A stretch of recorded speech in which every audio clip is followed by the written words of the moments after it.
My name is Amit Chopra, and I lead the developer relations team for Southeast Asia, and very heavily involved with developer programs as well as startup programs across 16 countries in this region. So the Google for Entrepreneur Week is one of the 9 events we are doing in this region. So this is my first one here in Malaysia, and really excited to be here and be part of this magic event. So today, the lineup, as you can see, we'll make the talks really fast and spiffy, should be really fun to listen and enjoy. And stay back at the end for some small social and refreshments outside, before you go as well. So a couple of insights that I wanted to share. These are just very quick learnings that we have picked up. One of the things today is that everybody has access to global market space. So no matter which part of the world you are, the industry that we are in gives us the access and the ability to be across the globe. The infrastructure, the facility, cloud computing, mobile has made this a level playing ground for everyone, all entrepreneurs across the world. So that is something we should all use to our advantage, no matter where we are. Then the other thing we have found has been being together in a physical community makes a lot of difference. Trust me, the kind of event, great, it's nice to be online all the time, but this is the kind of interaction and engagement that will really help you be successful down the line. And this is something that has been a general observation across the world, and you'll see why Google for Entrepreneur team invests so heavily in physical spaces as well. Then in the end, sometimes it's not just about money. People complain that, hey, I don't have money. If I had more money, I'll be able to make a bigger, better product. But no, that's not really the case. There are other ways of financing. And in the end, your focus on your product and your market fit. And I believe there were a lot of sessions during the day today which talked about that. That is the key to making great, successful products. We've also observed over learnings that it's the diversity in your teams that will make a huge difference. This is something you need to be conscious of, whether it is diversity on skills, whether it is diversity on genders. You'll be amazed how much different people with diverse backgrounds can come together and do differently. So be mindful of something like that as well.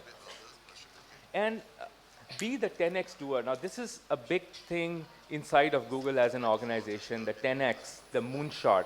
You think big. And as an entrepreneur, aspire to do big things. Yes, you'll have to start small, but aim really high. And that's what being an entrepreneur is all about. So, this was Google, just a few years back, 1998. I mean, this is just a few years ago. And see how long the company has come. And it's really been literally our culture of innovation, a company that understands what entrepreneurship is all about. It started in a garage. That's how the whole startup ecosystem goes into garages and starts. Everybody wants to be the next billion-dollar company. And that's in the genes, in the DNA of our organization. And that's why our teams, our organization has been doing so much to support entrepreneurship in the local community. And the team that's largely responsible is the Google for Entrepreneur team. They run a number of programs directly and through partners. I have a few of them listed here. A lot of people volunteer for their work. As me, I run the developer relations team, but I very often volunteer to help out Google for Entrepreneur team. That's why I'm here as well, because we all believe in that cause, all believe in the cause of making entrepreneurs successful. This is primarily our 2 biggest partners. It's the Startup Grind, Startup Weekend.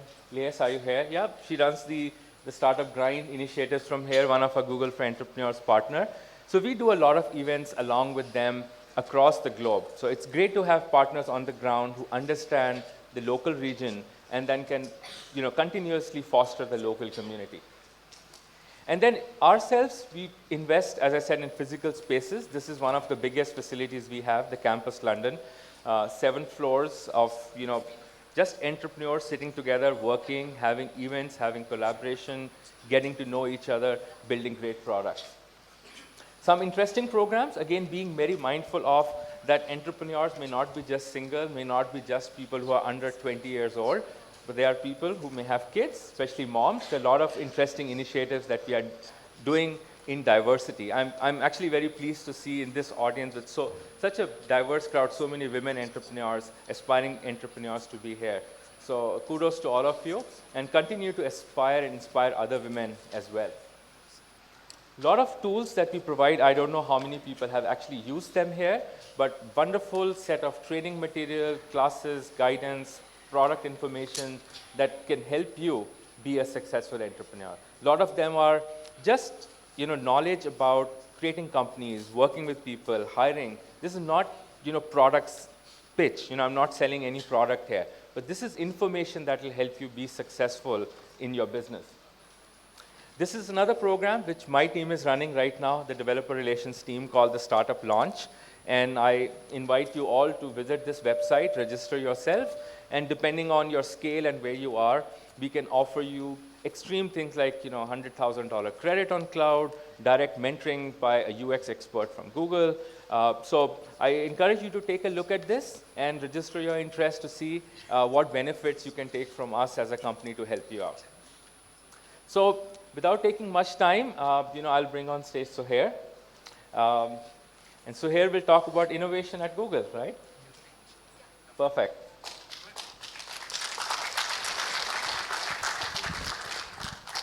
Hi, everyone. My name is Suhair. I work with Google. I'm based in Singapore, and I am focused on strategy and business development in emerging markets.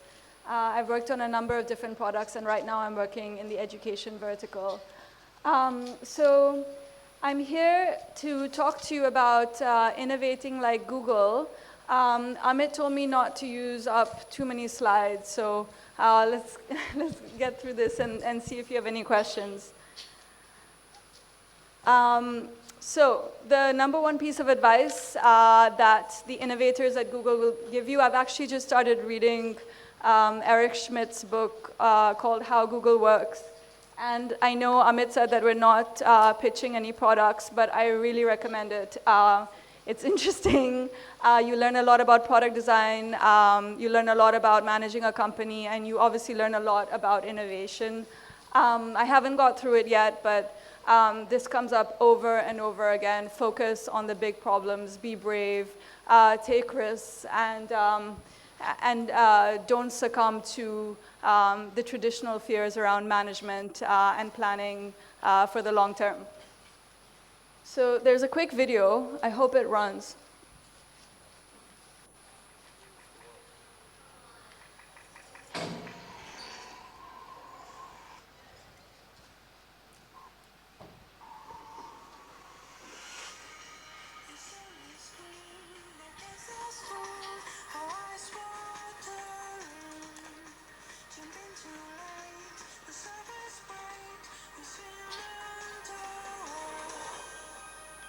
Preserve and promote culture online.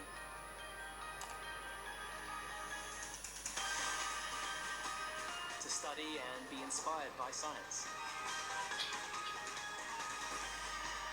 I'm currently combining medical research and computer science to improve breast cancer diagnostics. That next generation of smart, powerful women, they're already knocking on the door. Hey station, this is Google Plus. How do you hear me? Soichi, hear you loud and clear, homie.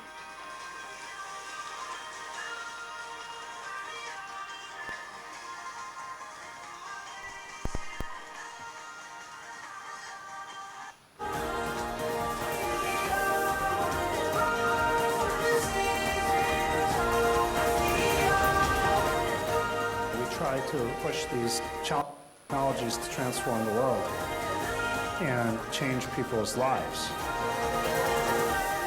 Now we're in uncharted waters, and what I'm talking about has never really been done before. But that's why we should do it.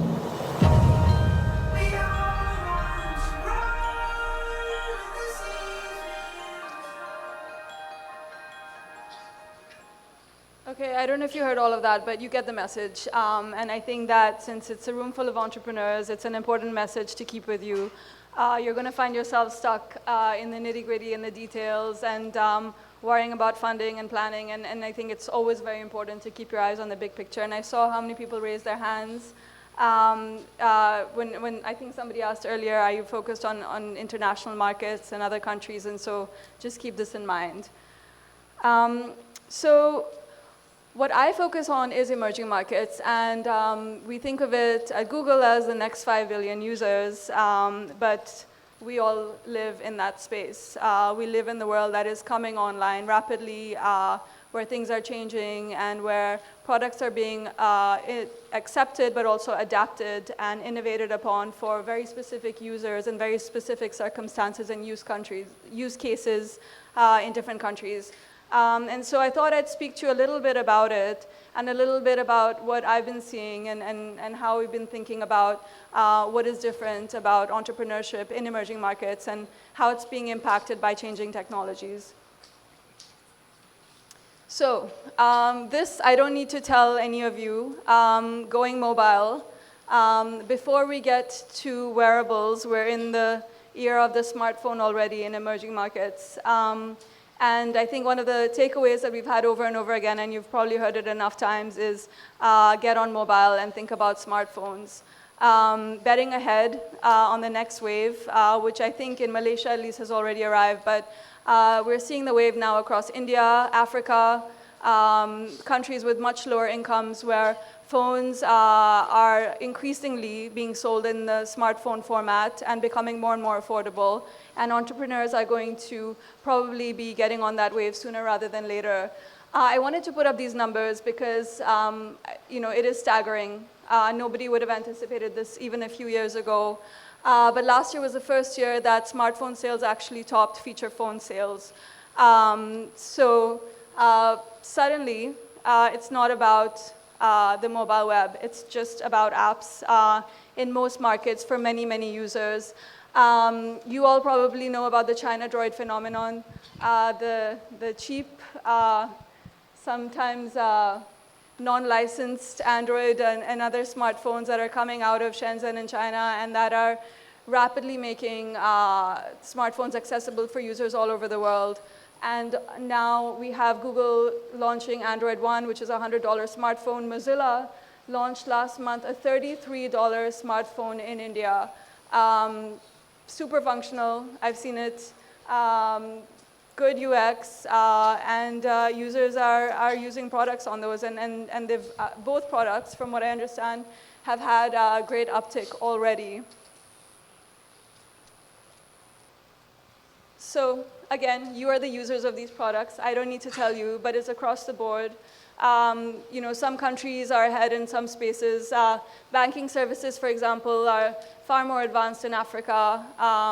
In Kenya, I think 2/3 of all Kenyans, adult Kenyans, are banking via their mobile phones. And with the advent of smartphones, the kinds of services available become more complex, more useful, and across the board, of course, you've seen yourselves how it works in Asia with social messaging on smartphones.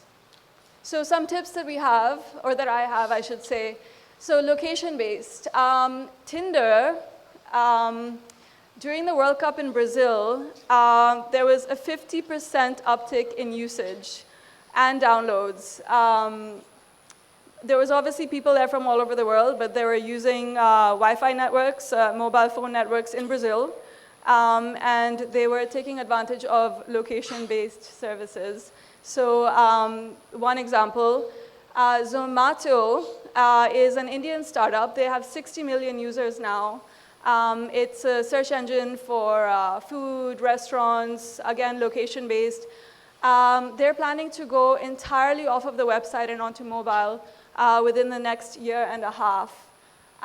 Snapdeal, another great example, 60% of their revenues, they make $400 million a year now, are off of mobile. And of course, I got here with some kind of grab taxi type of service. We got lost closer to the location because it wasn't showing up on Google Maps. But you know that location-based is increasingly a part of your everyday lives, and apps are increasingly being used and working. Connectivity is an issue. It's an issue in a lot of countries, but what we've also found is that users figure it out. They'll go and find free Wi-Fi if they need to.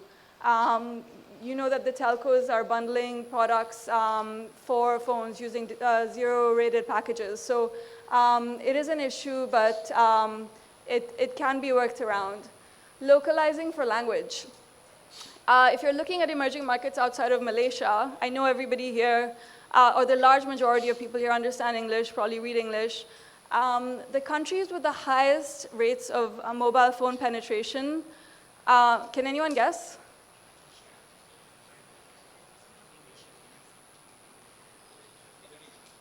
The United Arab Emirates.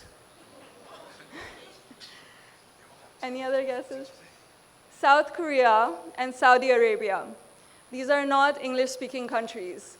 So localization will probably get you far. The rest of it, you know. Key product and design simple. Snapdeal reduced their buying. They're an online e-commerce company. They reduced the buying cycle to 3 clicks. And they saw their sales go up on mobile devices from 5% to 60% over a 1-year period. That's obviously not the only reason, but simplifying helps. Payments are still difficult. They're very complicated in India. There's a lot of regulatory issues. As I mentioned, Africa is way ahead. You have PaySapal in Africa. There's Bitcoin, which apparently is doing pretty well in Africa. But that's slower, and things are continuing to change. It's something to keep in mind, I think. Operating system, 78% of all devices sold last year were Android phones. But despite the fact that I work for Google, I will say that there are going to be other systems out there. I think the Mozilla platform, the Firefox platform is probably going to grow with their new smartphone, and it's important to keep that in mind as an entrepreneur. The same thing with marketplaces for apps. Obviously, if you're looking at China, you're looking at Baidu, and you're looking at a lot of local app marketplaces, and it's good to keep in mind with the caveat that there's risk with the smaller platforms of fraud and piracy. And finally, the rate of change of phones is insane. You've seen it yourselves. You've seen how quickly they're becoming more and more sophisticated, much cheaper. Phones in Shenzhen are being sold at $40 price points. They may not have perfect UX, but they're getting cheaper and they're iterating very quickly. Copycat devices take a few weeks to put out, and so build for your user. Don't worry about what the latest phone is doing, because this is the current wave, and we know that Amit is very excited about wearables, and that is going to be coming up next. So I'm not going to take up too much time. All the information you need when you start your day, slides. it's right there. Today's weather. And I'm actually going to skip ahead. When your next meeting begins. Can I show this? I don't know if you guys have seen this. 3, 2, 1. Straight up, straight up, straight up, straight up. Has everyone here heard about Project Loon? Okay.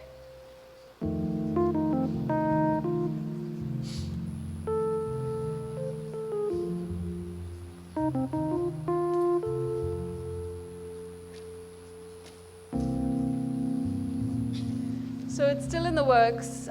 It's looking to solve the problem of access that will help everyone in this room, I think. And that's probably the end of the video. But if you have questions about that, I'm sure Amit can answer them as well. Anyway, that's the end of my presentation. If anyone has questions for myself or Amit, I think we're happy to answer them. All right, okay. So the real question they're asking me is, how do I find my purple cow? So today we're going to talk about cows. All right, you ready for this? But before we talk about cows, let's talk about bread. Now, let me ask you a simple question. Have you all eaten bread before? Come on, yes, there's someone who's awake. Have you all eaten bread before? Okay, so would you consider bread, specifically sliced bread, to be a successful entrepreneurial product? Would you consider it? You're getting there, okay? You see this Matzaleh at the top, the name there, Otto Friedrich Rottweiler. He's the guy who invented sliced bread. Now, you all being entrepreneurial people would think, this guy invented sliced bread, Today, if I go to Speedmart, 7-Eleven, Tesco's, I can buy sliced bread. This guy made it, man. He must be rich, right? Agree or not? You're good. Actually, he died poor. He never made a penny from sliced bread. He lost all his money. So the question you want to ask yourself is, okay, if he invented sliced bread, he patented it, he built the technology to create sliced bread, today we're eating sliced bread, how do we get to eat sliced bread? The answer is this company called Wonder. Now, in Malaysia, you don't have Wonder bread, okay? But if you go to the States, in the UK, where I'm from, because you all want to know where I'm from, the UK, just in case, all right? This is a brand that you can buy that's called Wonder Bread. And these are the guys who figured out, and this is a pun, by the way, slice, spread, okay? These are the guys who figured out how to sell sliced bread, okay? How they did it was this. They looked at Frederick's idea and they said, sliced bread, that's cool. I like sliced bread. I think I can sell sliced bread. But they were smart. They said to themselves, I don't want to invent sliced bread. This guy, Frederick, he's patented the technology for cutting the bread, parceling the bread, cooking the bread, and whatnot. So they waited. They waited because they knew this guy didn't know how to sell it. And these patents expired. Then they took the product. And today you're eating sliced bread because of these guys.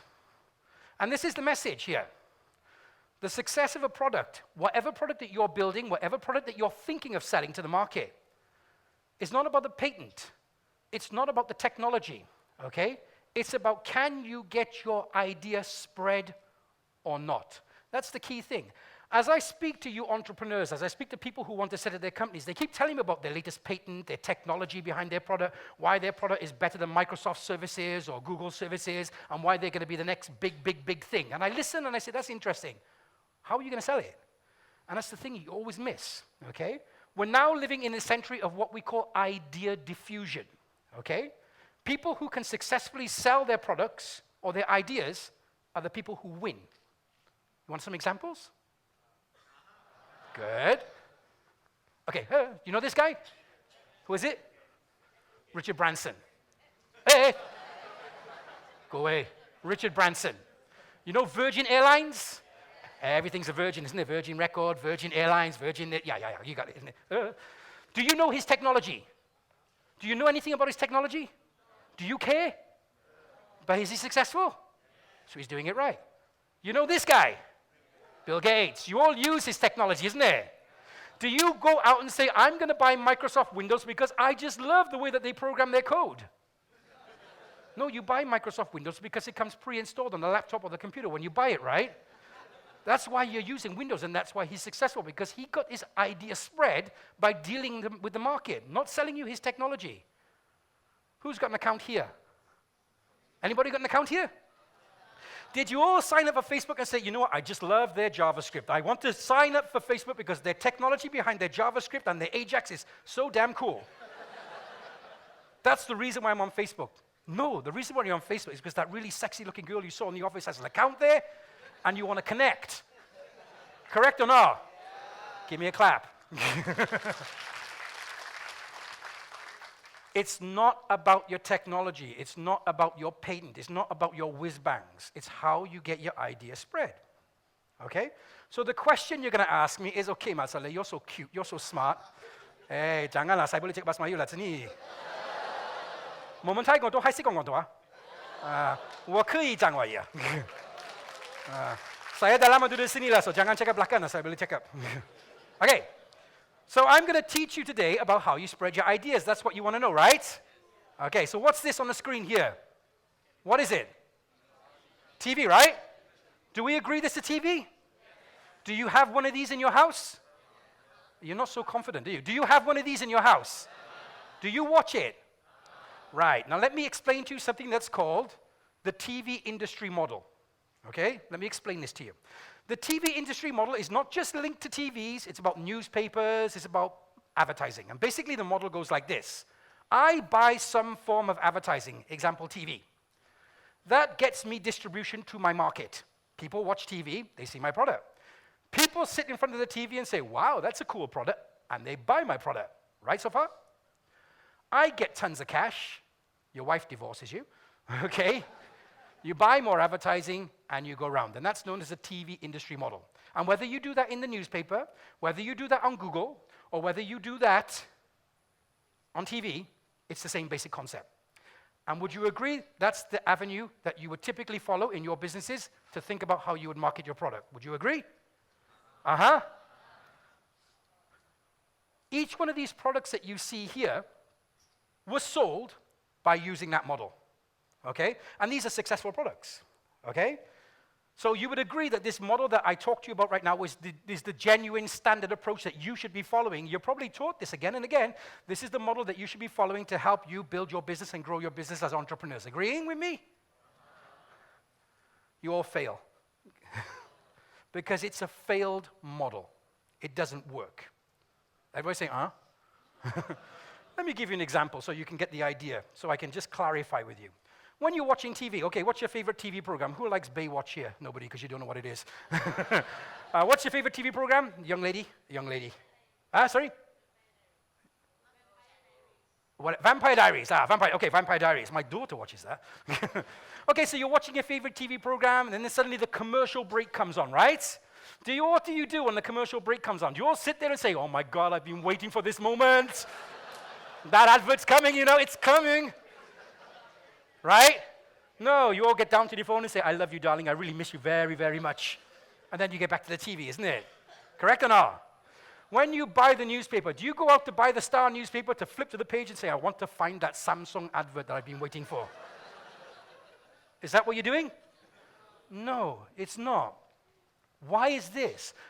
The question you should be asking yourself is, okay, if this is a failed model, it doesn't work anymore. And obviously it doesn't work, isn't it? You can see what I'm talking about, right? If it's a failed model and it doesn't work, what am I to do? Let me give you an example of why it fails first, and then you'll understand what you have to do. Do you know this brand, Dove? You agree? Okay, Dove. Dove spends, on average, in Malaysia, about 50 million ringgit a year AMP, advertising and promotion. They send flyers. When you open your car, and it's raining, you turn the windscreen wiper on, there's that thing on your car, and you're like, damn that guy. You know what I'm talking about, really? You put the flyer in there? Yeah. Flyers, TV commercials, the girl with the really gorgeous hair. Hi, I use Dove. I look at my wife and say, why can't you do that? Magazine adverts, guys, the magazine adverts. You're flipping there, your wife comes, you close it. No, I'm not looking at her. All right? Discount coupons, you go to the store, you get discount with Dove, right? In-store presentations. I don't know what it is about Malaysia, but the store people like to follow me around. Dove? No. So this is how Dove sells to Malaysia. This is how they're selling, okay? They're selling their products like that. Also, I could ignore every message that Dove is selling. Why? Because I'm a man. And I use Adidas. Actually, I use Dove. My wife buys it. But you get the point. I don't care. I've always used Adidas shampoo. And there is the problem that you will face that you have not identified today. You have all been told through your life, through university, through college, and through business that you try to sell your product to everyone. Everyone is a customer. Would I agree? That's the way you are thinking of selling your product. And there lies your mistake. This is a product, and it's a magazine, and it's 180 pages, and every page in this magazine is about water. Hot water, cold water, dirty water, blue water. Every page is about water. And this magazine publishes every month and is 100% sold out. Would you buy this magazine? So who's buying this magazine? Think about that question before you go forward, okay? It sells out every month. What are they doing correct? Coke Japan. Now, before I qualify, any Japanese here? No, huh? Okay, we all know Japanese are a bit funnier. They're a bit funnier, okay? Every week, Coke Japan comes out with a new product. They try to design a new product every few weeks, banana flavor Coca-Cola, water flavor Coca-Cola, maybe even Coca-Cola flavor Coca-Cola. But every 3 weeks, they're coming out with a new product. Ask yourself a question, why? Why are they investing so much money in every 3 weeks to create a new product? They know something that you don't. You know it, but you don't. The truth lies with this guy. Now let's test your schooling capabilities here in Malaysia. Do you know who this guy Copernicus is? You'll say yes, looking up in your history books on Google right now, I'm sure. Okay? He's the guy who said, previously in the old days, they all said the earth is the center of the universe. This guy came along and said, you're all wrong. The earth is not the center of the universe. They threw him in prison. He died very unhappy, but actually he was right. Okay? As a matter of fact, he was wrong. Okay? And this is the key word you want to understand. I want you to say this with me. Okay? Me, my favorite person, me. You don't know how stupid you sound saying that. Let's do it again. Me. My favorite person, me. Right, let me explain this concept to you. Consumers don't care about you at all. They only care about me. This generation versus your parents' generation, what is the difference? We'll talk about it later. Think about yourself today, okay? When you go out to buy something, why do you choose to buy something? What is it that you're concerned about? Why are you interested in things, okay? This generation, which is your generation, your mind has changed. You're very self-centered people, sorry to say, okay? You're very prasan, okay? Idao prasan, huh? Very vain, okay? We're all concerned with ourselves, okay? What's changed between our parents' generation and our generation is basically this. And some of you might know this, some of you don't. When I was young, not so long ago, okay? Let's talk about handphones. When the first handphone came out, it was about this big, okay, the big Motorola's. You could take it, you could kill someone, you could call your wife and say, I did it. And the phone would still work, okay? When you wanted to buy a handphone, that time, 1990s, okay, your choice was like this. You walked into the shop and you say, I want a handphone. They say, here's a handphone. I'll have that handphone. That was your choice. Today, think about today, if you want to go and buy a handphone, how does it work? You walk into the shop and say, I'd like to buy a handphone. And in front of you, they lay about 60 handphones, isn't there? From Motorola to Nokia to iPhone to the new China phones, and there's a huge change in choice. Things have changed. So today's generation, in all different things, you just think about TV. Some of you will know this. Just 10 years ago, 3 TV stations. Today, maybe you got more than 100 TV stations. In my hometown in Cardiff, more than 600 TV stations. Choices have gone really up. What's the natural thing? Oh, where choices have gone up, but we still have the same amount of time in a day, isn't it? 24 hours, okay? So while our choices have gone up, our decision time to make a choice goes down.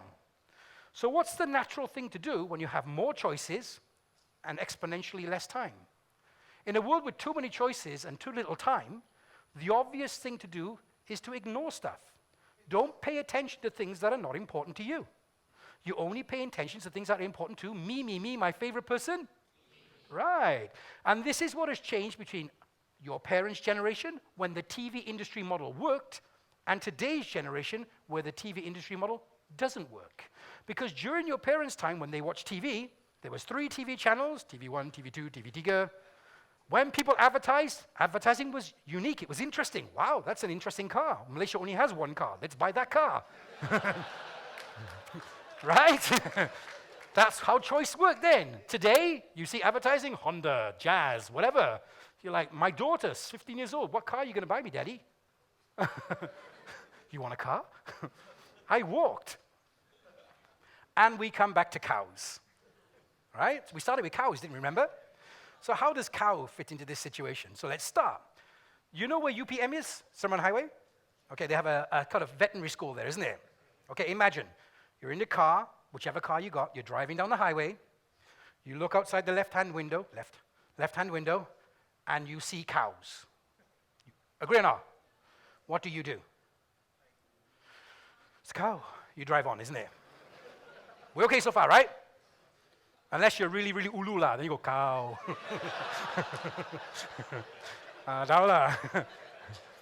Now you're driving down a Seremban highway, and you look out your left window, and you see a purple cow. What's the first thing you do? Stop the car, right? Seriously, a purple cow? Right? The next thing you're doing, what are you taking? And it's on which social network? Facebook, Google Plus.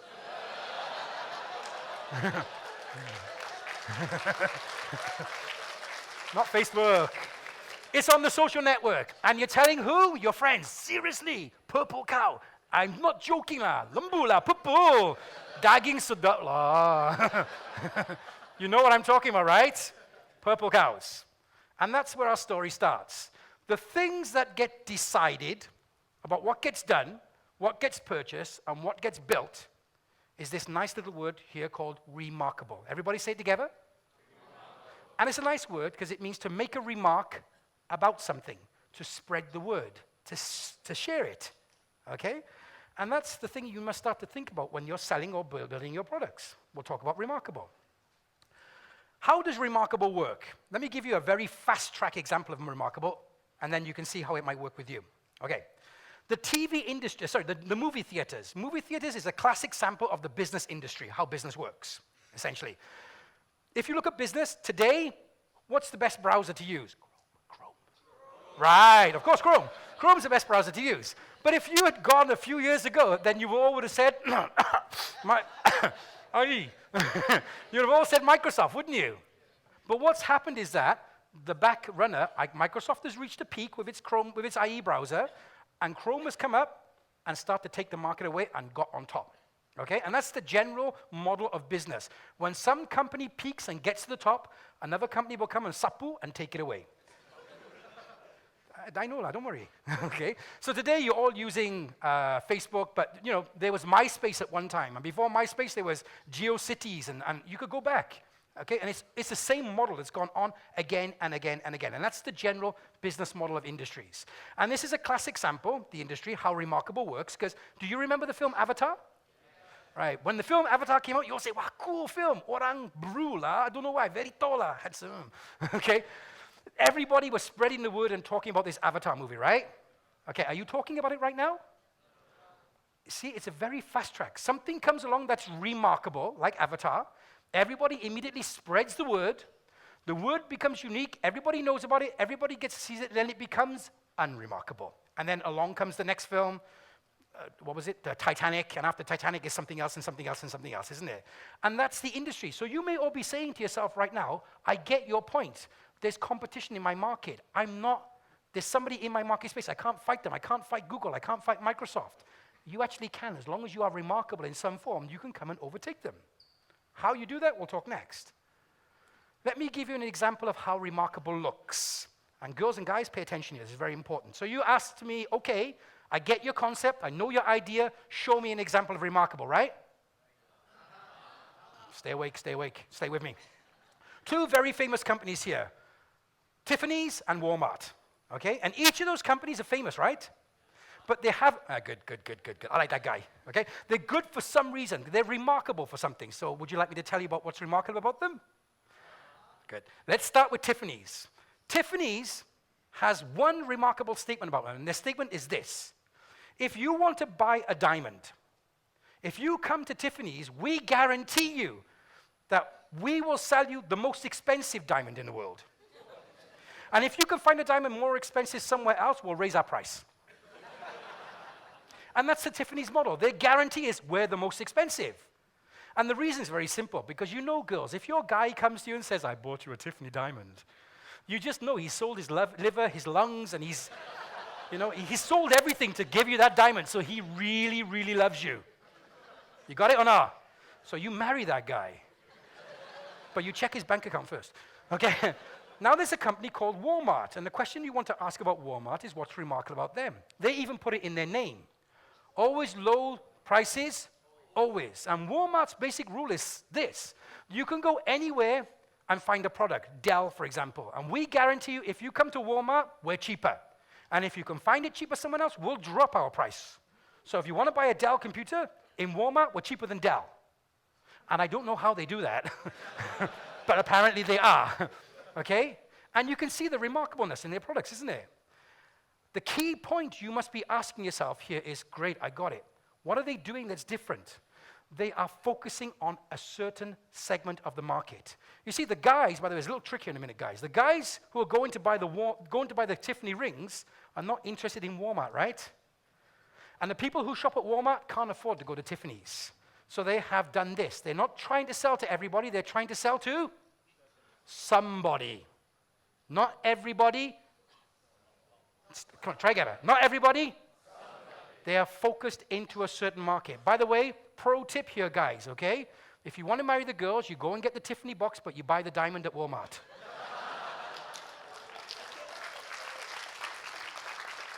Girls, pro tip for you girls. If you find out that he did that, still marry him because he's damn smart. All right, let's start. We're now living, and this is important for you to remember, in the fashion business. And most of you didn't get that when you talked about your industry.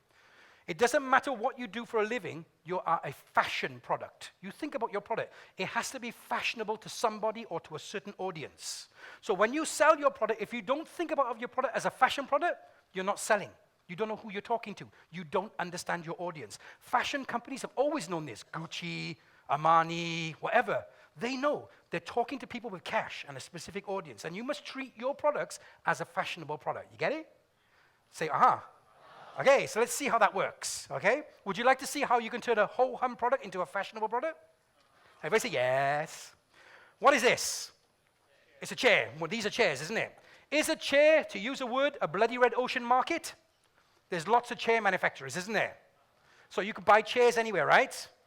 So there was this company called Aeron in America, and they were in the chair business. And they had a problem because the market was very competitive. And they were losing money. They weren't making money. You know, if they were making money, it's very small margin. And they said to themselves, should we stay in this industry? Because, you know, we're really not doing well here. So Aeron took the purple cow concept and said to themselves, no, we need to change our model of business. And this is what they did. The first thing Aeron realized when they were trying to sell chairs is who was making the decision about buying the chair. And you think about it, when I own a company, when I want to open a new office, I go to my marketing department, whoever my department is, and say, here's a budget, 100,000 ringgit, go and buy chairs and tables for the office. Done. And what does that department do? They go out and they look for the cheapest quality chair and product for the right price, correct? That's what they're going to do. And that was the market that Aeron was in. And they said to themselves, we don't want to be in that market. We need to change the approach of how we got it. So they turned the chair around on its head. And what they said to themselves was this: I don't want to sell chairs to everybody. I just want to sell chairs to. So what did they do? They decided that this chair is only going to be sold to the chairman, the managing director, the CEO. And they turned the chair into a fashion statement. The whole marketing pitch about the Aeron chair was that if you walk into any office and you see someone sitting in an office, look at their chair. If they're sitting on an Aeron chair, you're talking to a decision maker. Because that's the fashion statement. That's something to tell you that he is a powerful person. What happened was this. Once they sold that marketing pitch, same product, by the way, when the boss came and said, here's your budget for chairs and tables for the office. By the way, I better have an Aeron chair or you don't have a job. And they moved the decision about purchase for their product from the purchasing department into the managing director's office. And the chair became a fashion symbol, and that fashion symbol was a niche market, and they became $1 billion company overnight. It's still a chair, right? It's still manufactured in China by the same company that made their chairs last time. Nothing changed other than their pitch and their story and their placement of their product in the market, okay? They found what they call their purple cow. Think about that when you do your products, okay? What companies normally do, and this is what you would probably be thinking about, is make normal products for average people, ignoring what we call geeks and lackers. You're trying to sell something to everybody, okay? And that doesn't work anymore, okay? To be successful, the new strategy is not to go for the mass market. Remember Dove. Dove is spending $50 million every year to sell their product to everybody. Can you compete with that? Do you have $50 million to sell? You don't want everybody anyway, isn't it? If you're Adidas, you just focus on the men. Now I spend $20 million, not $50 million, for example, okay? Your reduction in products in your market actually increases your profit because you're selling to less people and you're focusing your attention. You understand the story? So to be successful, you should sell to people who are listening, okay? I want you to say this word together with me. Otaku. It's a Japanese word, okay? So try it again, otaku. I want you to go away and say this now. Otaku, otaku, otaku, otaku. Okay, otaku means obsessed, okay? And this is the kind of customer that you want. Let me give you an example of otaku. This is a yo-yo. You know yo-yo? Walk the dog, do all that thing, yo-yo, right? This yo-yo sells for $250 US. Would you buy that yo-yo? And yet the company that's producing this yo-yo has an otaku audience of people who are constantly buying it. Because why? They sold their product to that audience and they pitched it as the most premium yo-yo that you could possibly ever buy. Okay? This is the creme de la creme of yo-yos, the best. Once they've convinced that audience, no matter who else comes to try and compete against them, I don't care, they will never take that market away. There is a company in China somewhere selling those plastic yo-yos at $1 a piece. And they're probably selling millions of them. But their cost of operations is huge. They need to have huge factories, lots of staff, lots of machines. So their margin, their return on investment, their ROI, maybe 5, 10%. This guy maybe has 100 staff, sells maybe 10, 15,000 yo-yos a year. His ROI is probably 80, 90%. Which business do you want to invest in? This is the more profitable business, isn't it? Smaller market, focus, guaranteed market. Because the yo-yo guy who sells for $1, the plastic yo-yo, if a competition opens up next door and sells another plastic yo-yo for 90 cents, he loses his business. Because he does not have otaku customers. He has no loyalty. This guy, no matter what you do, you can't take his market away from you unless he makes a mistake. You understand it? That's how you should think about your business. I like this. You see this car? You see those speakers? Each of those speakers in that car is as loud as a 747 jet engine. Each speaker costs 70,000 US dollars. Okay, the 2 speakers is more expensive than the car. Would you buy those speakers? But somebody does. Okay? Somebody, I don't know who. Somebody is buying those speakers, and there is an audience for that, and somebody has signed up progress. They know their audience, they have niched in, they know their purple cow. Okay?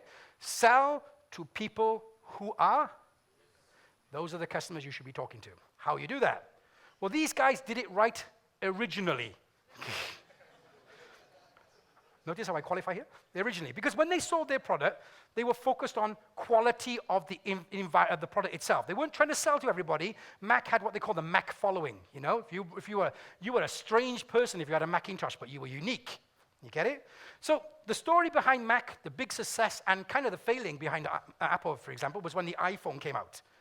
Because they went into an industry, remember we talked about bloody red ocean, phone market? Who was the winner in that market at that time? Nokia, right? Nokia was building the phone, so Apple came along and said, I'm going to build a phone too. People looked at Apple and said, who are you?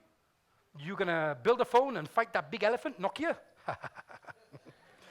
By the way, Nokia just sold to Microsoft, okay? They're now a mapping company, right? And what happened was this, Apple came out with a phone that was completely unique for its environment. Do you know what the uniqueness about the phone was, by the way? Its remarkableness? Nope. What made everybody talk about Apple initially? You picked up the phone, at that time when phones are out, when you bought a Nokia, mine had 200 buttons. The next model came out, mine has 321 buttons. You know, to have a better model, you had more buttons, isn't it? And it got smaller, and you were there with your needle pressing the buttons. You remember that? And Nokia came out and said, we have 1 button. People said, what, 1 button? How do you make a call? How do you end the call? It was that one single button that started the remarkableness about Apple, about their phone. And that's what got people talking. Later, they talked about the interface and the ecosystem and so on, but that was the initial remarkableness about their product and the quality and so on. And they became a remarkable product, isn't it? And they went skyrocketed and they ruled the roost, isn't it? But remember, like the DVD player? They got to the top where everybody had an iPhone. You said, I got an iPhone, look at me. I buy an iPhone, I'm remarkable. And soon, everybody had an iPhone, and then nobody was remarkable. That's what generally happens when we get too successful. And then along came Samsung and said, hey, I can make you less remarkable.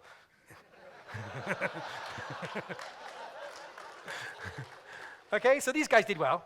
Okay? This is a simple an example as well about packaging your product. Quickly, I'll get through this story. I know my time is limited here, but Dutch Boy was a company that was selling paint. Okay, they were just selling paint.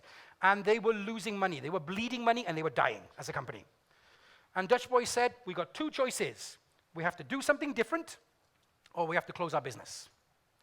They obviously did something different, otherwise I wouldn't be talking to you, isn't it? Okay? Dutch Boy paint can save the company. The paint can. Now let me explain the story so you get it. Dutch Boy decided that they were trying to sell paint to everybody. Okay. And they were losing in the market. So they decided, nope, we need to start refocusing. So they went to this niche market. And they said to themselves, instead of trying to sell to everybody, let's just focus on the painters and decorators, the professional people. You get it? The people who do painting and decorating for professions, builders. And they said to themselves, okay, if we're going to focus on those people, what do they need? And they said, our paint can, we need to redesign. They redesigned the paint can to fit those people because the paint cans were traditionally round with a lid on it and you levered the lid off and so on. All right, okay. So they put a handle on the paint can so you could pour it. Had a nice lip on the end there so it didn't spill, okay? So that the painters and decorators would use less paint and it would be easier for them to use. So far, okay. So when they started to market this to painters and decorators, they basically said, here's a can of paint that fits your working environment. Painters and decorators said, yeah, I like that. It's a good quality paint, no better than anything else, okay?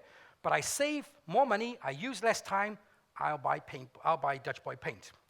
And they became successful in their niche market. So far, okay, right? But there's something that's called the ripple effect. And the ripple effect kind of worked like this. People have their houses painted, right? So when I'm having my house paint and my friend says to me, hey, I'm thinking about painting my house too, I tell them, you know what? I've got this professional painter and decorator doing my house, and I'm looking, and he's using Dutch Boy. So I reckon Dutch Boy is the best quality paint, so I recommend you should use Dutch Boy. That's how we do recommendations, isn't it? We don't really know. We just see something, we tell other people, isn't it? Right? And that's how the Dutch Boy became not just professional paint for the professional market, but actually it became a brand for everybody to buy. Ask yourself a question. What does Dutch Boy sell? Did they change their product at all? Did they change their technology? Did they patent anything? Was there anything new about their product? The can's not the product, isn't it? It's who they focused on and how they pitched and packaged their product that made the difference between a successful company and a failed company. Oh, think about that. I like this one. This is not a diamond. So what do you think it is? 5 guesses. Huh? Rhinestone? Nope. Go on. One more. Huh? Nope. You all give up? Let me tell you. Ready? This is a dead person. A dead person. Orang mati. There's a new market in America, and the market goes like this. You have 2 choices when somebody dies. You can bury them, or you can cremate them, right? Yeah? Now Americans said, let's have a new 3rd choice. When you cremate them, the ashes, we can compress the ashes and turn them into diamonds. So my mother, my father, my sister, my brother, my first wife, my second wife. Kind of get it, right? Kind of get it, right? It's a 3rd choice. The point here is this. This is the fastest growing industry, in this industry, this segment of the market, the deaf industry, this is the fastest growing segment. Because they realize this is not for everybody, but there's a relationship. People are precious. Diamonds are precious. People, they think about it, and there's a market there for that. And it sells. It may not be appropriate for Malaysia, but that's not the point. They found a uniqueness. They found an otaku customer base, and they work towards it. You don't have to be outrageous. You don't have to be crazy like that. You don't have to kill your mother, okay? To prove, POC, I'll kill my mother and you can see. All right? You just have to find out what your customers really want and give it to them. Believe me. And once you give what your customers want, they come back again and again and again, okay?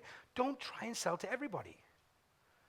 So the new product, the new idea, purple cow. We've all seen brown cows. They're quite common. The companies are out there all the time. See them many times. They're boring. They don't stick out, even if they're the best cow. You talk about Microsoft. Truthfully, I'll be very honest, hand on heart. Microsoft's a very good quality company, really, honestly. They're a good quality company, but seriously, they are so damn boring. I mean, nobody says, hey, I'm using Hotmail, because it's not hip anymore, isn't it? But you're using Gmail still hip. Shameless pitch. Okay. It's still hip, isn't it? So they may have a good quality product, but it's boring, and who cares? All right? Whereas a purple cow shines even amongst excellent cows. Even if it's a less quality product, it's still better.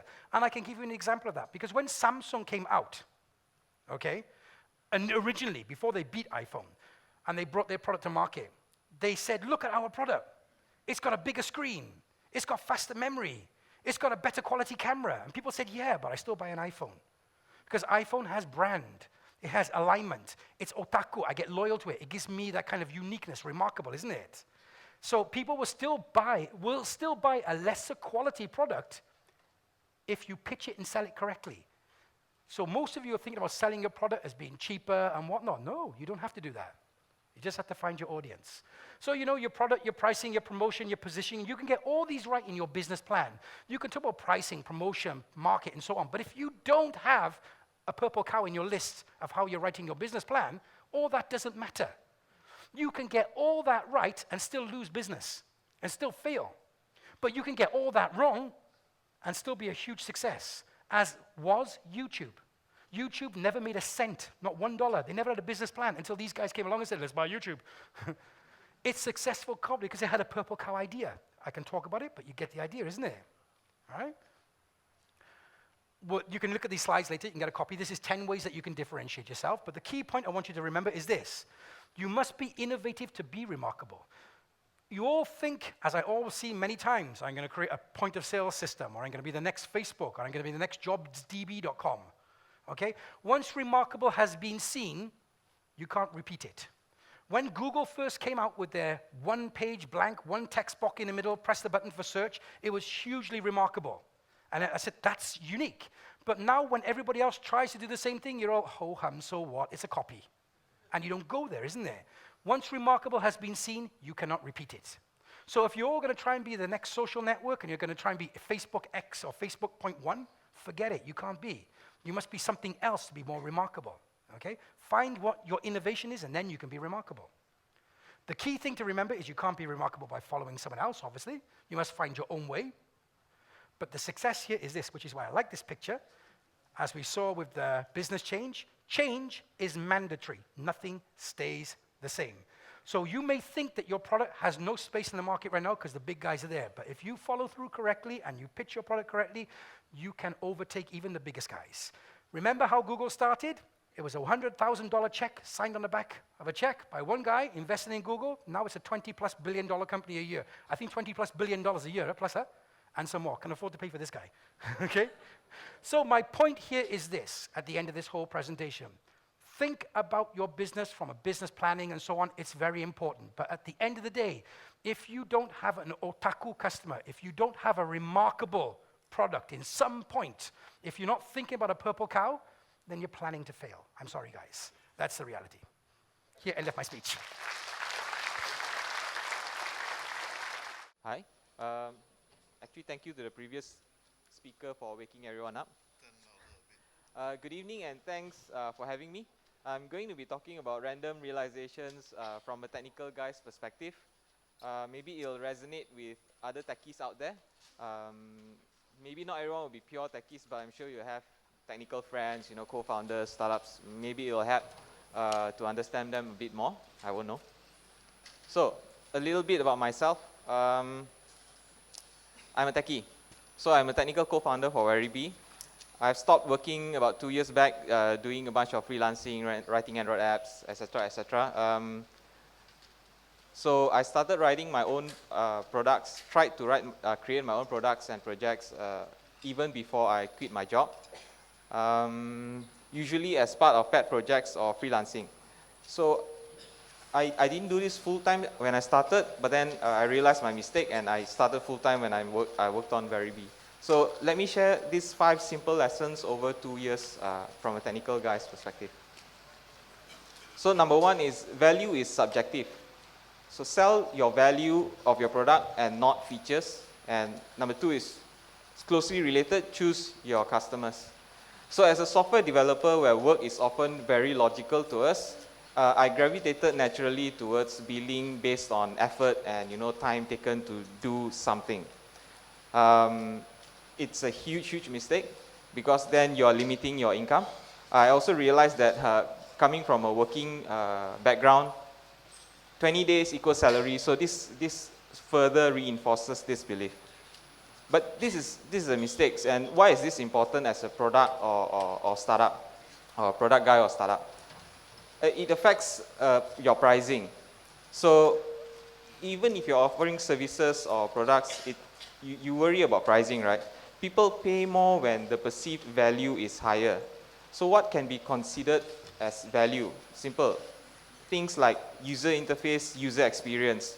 People pay for beautiful products, easy to use products. As the previous speaker mentioned, it's very noisy nowadays. So having beautiful UI, UX gets your product to stand out. Status or brand. People pay for brand. It's very obvious. Apple, you pay more because it's Apple, but actually they are very good products. So other things like if you're offering services, support, post-production support or meeting ability to meet deadline and certain skill sets, those are important as well. So if you have a lot of those features, don't be afraid to request for more, charge more, have better pricing, and maybe quality. Remember the expensive yo-yo? So why does a yo-yo cost $250? Probably because quality, branding.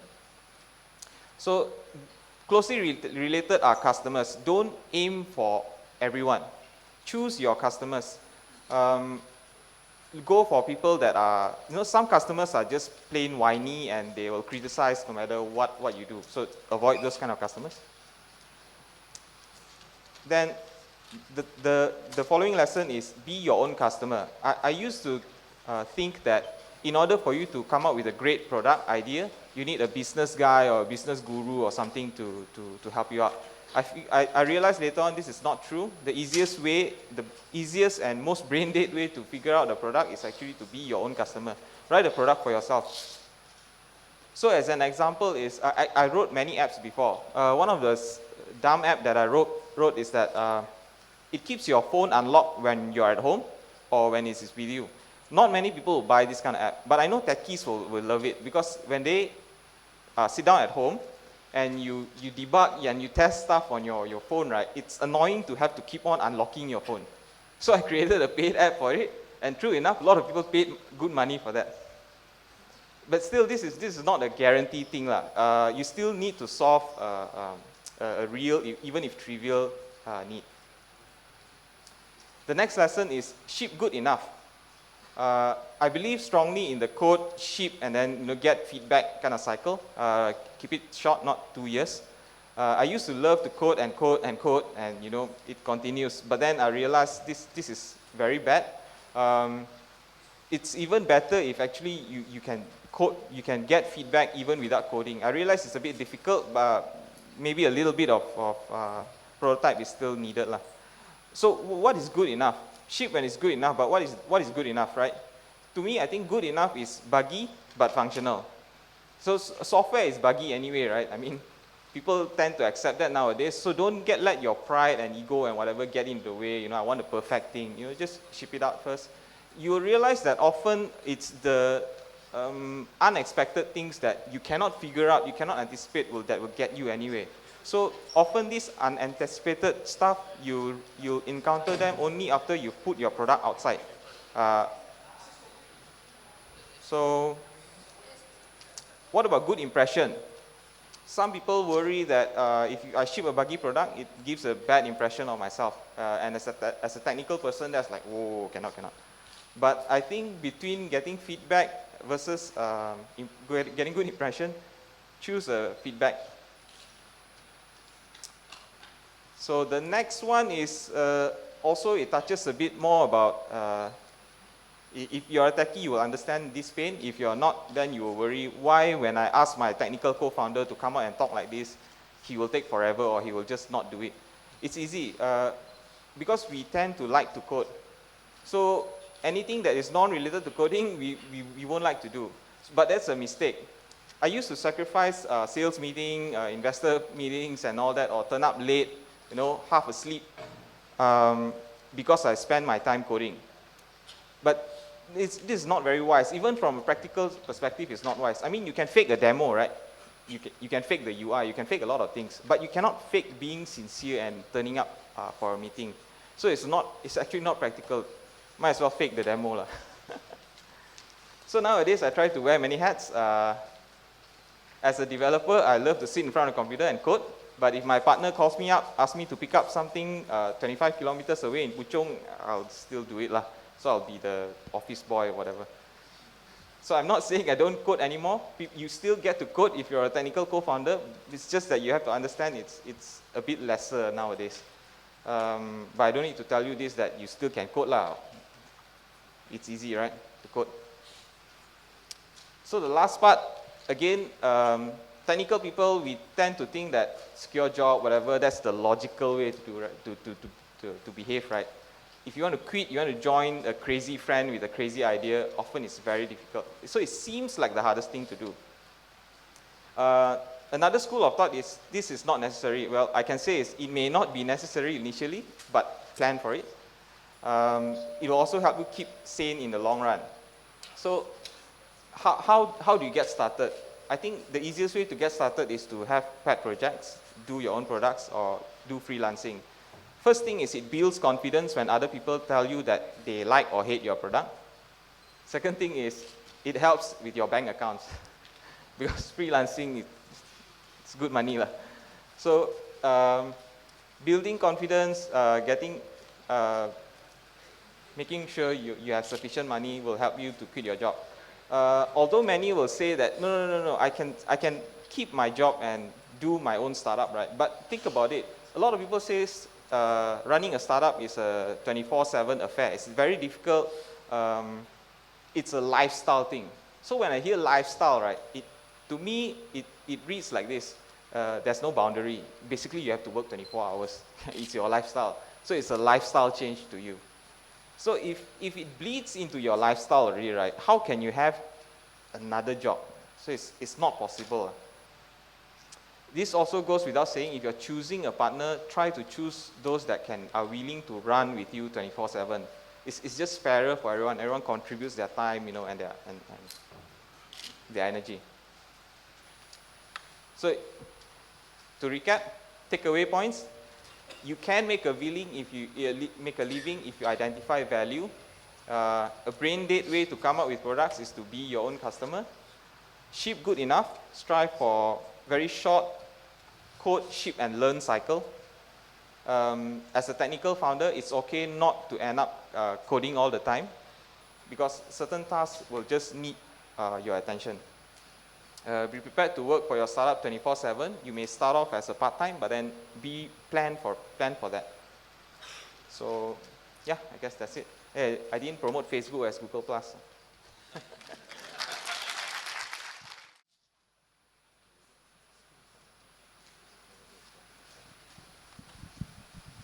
Okay, I'm Timothy Teo. I'm the technical director of NetCentric Sdn Bhd.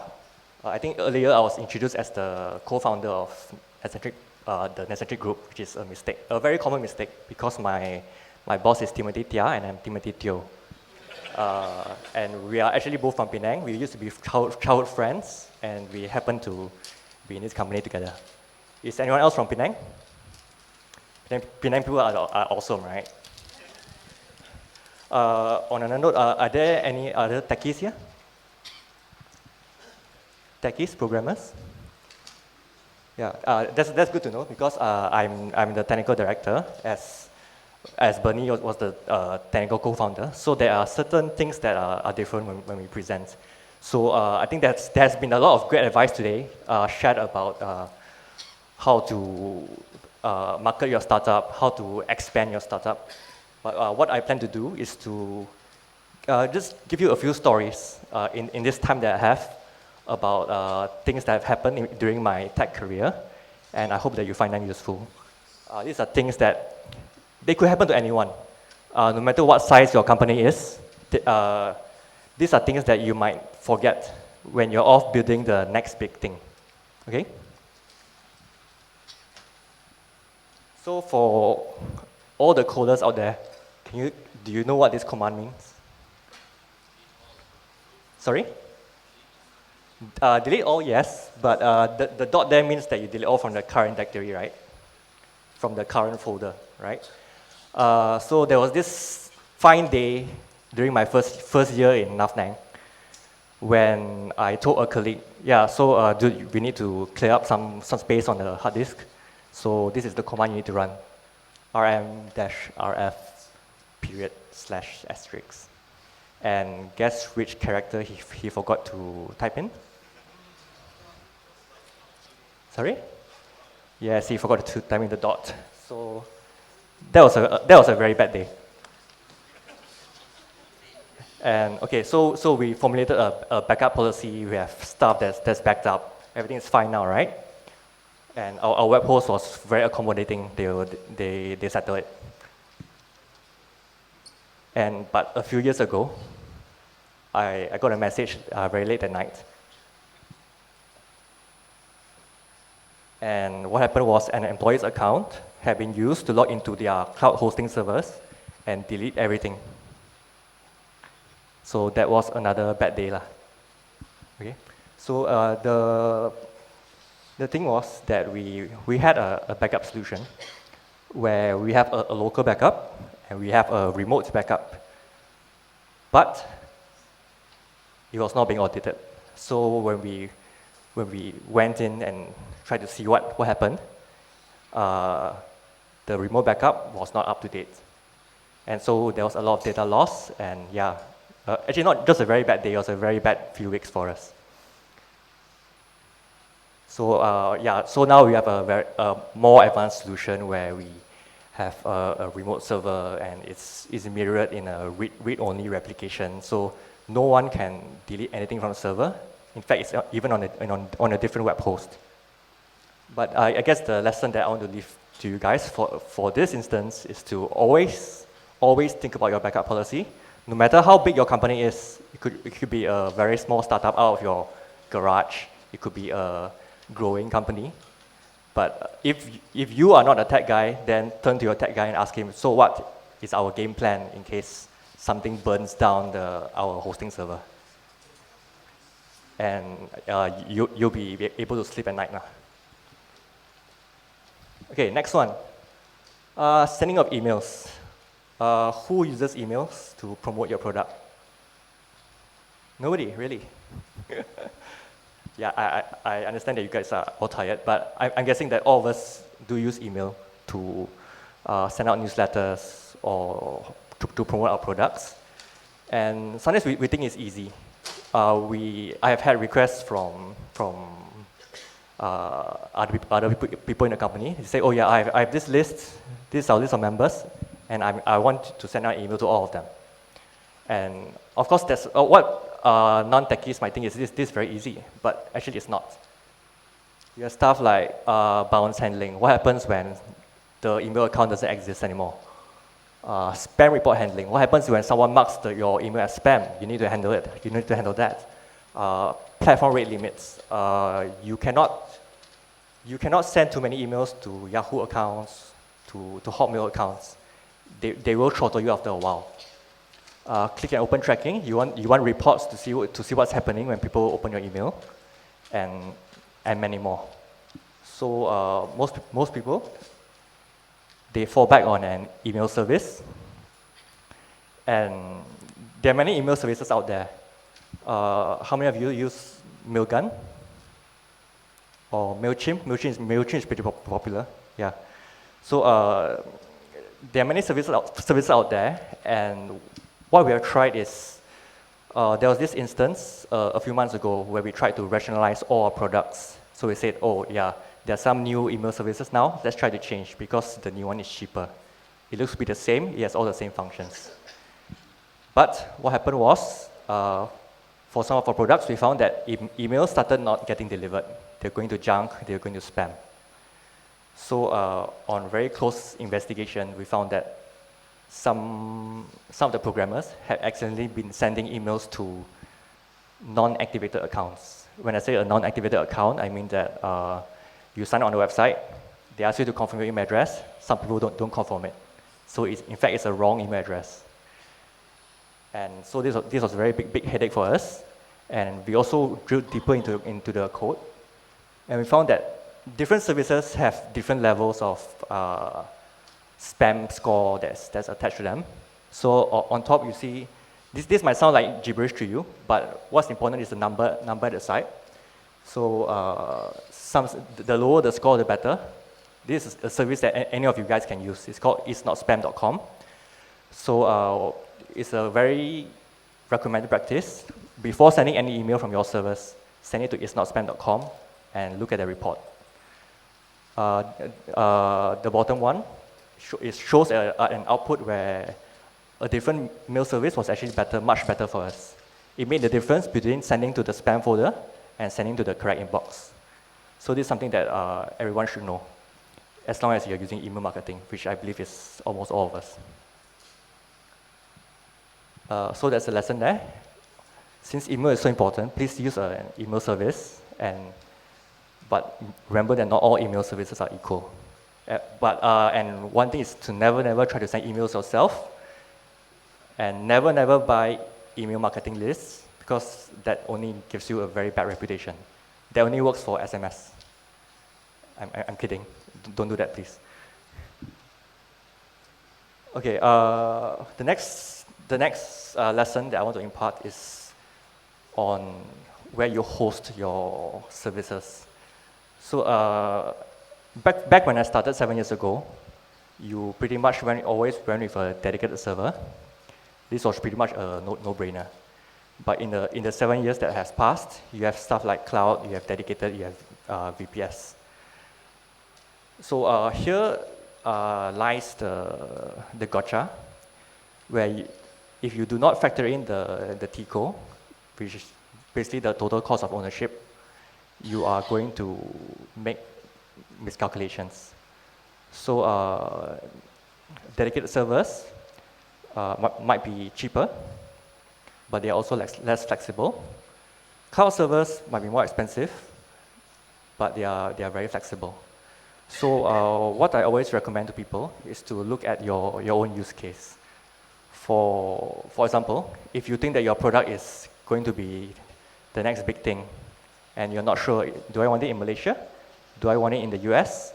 Then yeah, you go for cloud. But if you, let's say in another scenario, you have a small team and you don't have your system admins in place. You have people who are good at UX, UI, but you don't have people who can go into the matrix and make magic happen. You might want to go with a dedicated server setup so that if anything goes wrong, you call them and pretend that they did something wrong. Okay? And now we have, even beyond the cloud, people are building on the cloud to come up with newer concepts like back-end as a service. So one popular service, for example, is PaaS. Have any of you used PaaS before? No.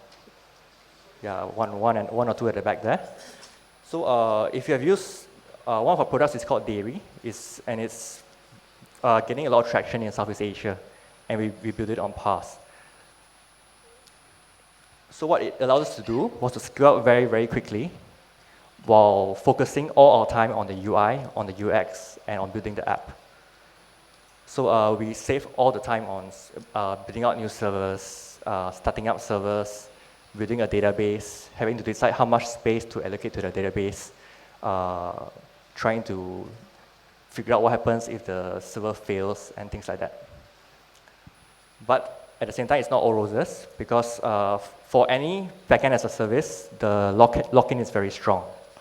So what lock-in means is that certain vendors, they have a specific set of features that they and only they use. So what happens here is that you need to adjust to what they support, and if you don't, it's pretty much too bad for you. So in this case, what we found was that there was very irregular support compared to hosting companies that we were used to. If you want support, you have to wait for 2 working days or something like that. And there's a learning curve because it uses a NoSQL setup. If you are not a tech person, it basically means that it's not a typical database that is in the mainstream. So what happens is that you incur a lot of technical debt. By technical debt, I mean that the time that we saved to use PaaS, we actually had to pay back in a way when our app grew very, very popular. When we started getting hundreds of thousands of users, we realized that, hey, we are locked in. It doesn't have all the features that we need. And these are things that we can't just skip over because, for example, in NoSQL, you can't just pull out a query and ask, how many users in my app are doing this or that? It's something that is not easy to do in NoSQL. So basically, we incurred technical debt. We shortened our development time by 4 to 5 months, which, I mean, it is pretty good because if we had delayed it by 4 or 5 months, we might have missed our opportunity. And at the time, we didn't know whether the app would be successful or not. But it was, and when it did become very popular, we had to pay back the debt, which basically means restructuring the app to take it off PaaS.